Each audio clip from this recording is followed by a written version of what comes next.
Hey guys, it's Vidal over here with Mac Haik Toyota. Today I'm going to be showing you how to hook up your Bluetooth on your 2025 Toyota Sequoia. This gives you a couple key features like Apple CarPlay, Android Auto, and your Amazon Alexa music. So what we're going to do is go over to our cog on the bottom left corner, Bluetooth and devices, search for devices. On the same time, we're going to go to our phone, go to our Bluetooth settings, scroll to the very bottom of your smartphone until you see Toyota Sequoia pop up. Once we have a code confirmation, we'll go ahead and click OK.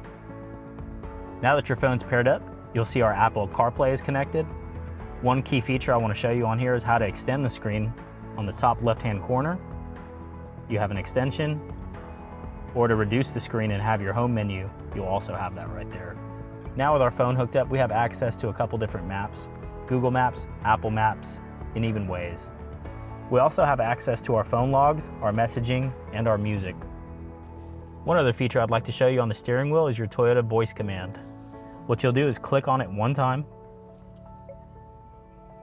and use that for your Toyota connected services. If you have any questions on how to operate Apple CarPlay with your Toyota Sequoia, please feel free to reach out to us at Mac Haik Toyota. Thank you.